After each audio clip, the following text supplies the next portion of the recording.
Hello friends, आपका स्वागत है मेरे चैनल भक्ति की शक्ति में। आज मैं आपके लिए योगिनी एकादशी व्रत की कथा लेकर आई हूँ। हिंदू धर्म ग्रंथों में हर एकादशी का अलग अलग महत्व बताया गया है। इन्हीं अलग अलग विशेषताओं के कारण इनके नाम भी अलग अलग रखे गए हैं। प्रत्येक वर्ष में 24 एकादशियाँ होती हैं। आषाढ़ मास की कृष्ण पक्ष की एकादशी को योगिनी एकादशी कहते हैं। योगिनी एकादशी का व्रत करने से समस्त पापों का नाश होता है और मोक्ष की प्राप्ति होती है। योगिनी एकादशी व्रत की कथा महाभारत काल की बात है। एक बार धर्मराज युधिष्ठिर ने भगवान श्री कृष्ण से कहा कि हे त्रिलोकीनाथ, मैंने ज्येष्ठ माह के शुक्ल पक्ष की निर्जला एकादशी की कथा आपसे सुनी है। अब आप कृपया करके आषाढ़ माह के कृष्ण पक्ष की एकादशी की कथा सुनाइए। इस एकादशी का नाम तथा महात्म्य क्या है, यह सब आप मुझे विस्तार पूर्वक बताइए। तब भगवान श्री कृष्ण बोले, हे पांडुपुत्र, आषाढ़ माह के कृष्ण पक्ष में पड़ने वाली एकादशी का नाम योगिनी एकादशी है। इस व्रत के प्रभाव से सभी पाप नष्ट हो जाते हैं। यह व्रत इस लोक में भोग तथा परलोक में मुक्ति देने वाला है। यह एकादशी तीनों लोकों में प्रसिद्ध है। इस व्रत से सभी पाप नष्ट हो जाते हैं। मैं तुम्हें एक कथा सुनाता हूँ, जिसे तुम ध्यानपूर्वक सुनो। कुबेर नाम के एक राजा अलकापुरी में राज्य करते थे। वह भगवान शिव के परम भक्त थे। उनका हेममाली नाम का एक सेवक था, जो पूजा के लिए फूल लाया करता था। हेममाली की विशालाक्षी नाम की एक अति सुंदर स्त्री थी। एक दिन हेममाली मानसरोवर से पुष्प लेकर आया, लेकिन कामासक्त होने के कारण पुष्पों को रखकर अपनी स्त्री के साथ रमन करने लगा। इस भोग विलास में दोपहर हो गई। हेममाली की राह देखते देखते जब राजा कुबेर को दोपहर हो गई तो उन्होंने क्रोधपूर्वक अपने सेवकों को आज्ञा दी कि तुम सब जाकर पता करो कि हेममाली पुष्प लेकर क्यों नहीं आए। तब सेवकों ने उसका पता लगाया और सेवकों ने राजा को बताया कि हेममाली अपनी स्त्री के साथ रमन कर रहा है। इस बात को सुनकर राजा ने हेममाली को अपनी सभा में बुलाने की आज्ञा दी। डर से कांपता हुआ हेममाली राजा के सामने उपस्थित हुआ। उसे देखकर राजा बहुत क्रोधित हुए। राजा बोले, अरे ओ अधर्मी, तुमने मेरी परम पूजनीय देवों के देव भगवान शिव का अपमान किया है। मैं तुम्हें श्राप देता हूँ कि तू स्त्री के वियोग में तड़पे और मृत्यु लोक में जाकर कोढ़ी का जीवन जिए। कुबेर के श्राप से वह यक्ष स्वर्ग से सीधा पृथ्वी पर आ गिरा और कोढ़ी हो गया। उसकी स्त्री भी उससे बिछड़ गई।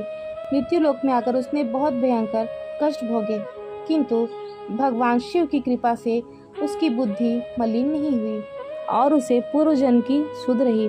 अनेक कष्टों को भोगता हुआ तथा अपने पूर्व जन्मों के कुकर्मों को याद करता हुआ वह हिमालय पर्वत की ओर चल पड़ा। चलते चलते वह मार्कंडेय ऋषि के आश्रम में जा पहुंचा। वे ऋषि अत्यंत वृद्ध और तपस्वी थे। वे ब्रह्मा के समान प्रतीत हो रहे थे। उनका आश्रम ब्रह्मा जी की सभा के समान शोभनीय था। ऋषि को देखकर हेममाली वहां गया और उन्हें प्रणाम करके उनके चरणों में गिर पड़ा। हेममाली को देखकर मार्कंडेय ऋषि बोले, तुमने कौन से कुकर्म किए हैं जिससे तुम्हें कोढ़ हुई है और भयानक कष्ट भोग रहे हो। ऋषि की बात सुनकर हेममाली बोला, हे ऋषि श्रेष्ठ, मैं राजा कुबेर का अनुचर था। मेरा नाम हेममाली है। मैं प्रतिदिन मानसरोवर से पुष्प लाकर शिव पूजन के समय कुबेर को दिया करता था। एक दिन पत्नी सहवास के सुख में फंस जाने के कारण मुझे समय का ध्यान नहीं रहा और दोपहर तक पुष्प नहीं पहुंचा सका। इसलिए उन्होंने मुझे श्राप दे दिया कि तुम्हें अपनी स्त्री का वियोग और मृत्यु लोक में जाकर कोढ़ी बनकर दुख भोगने होंगे। इस कारण मैं कोढ़ी हो गया तथा पृथ्वी पर आकर भयानक कष्ट भोग रहा हूँ। कृपया करके आप कोई ऐसा उपाय बताइए जिससे मुझे मुक्ति मिले।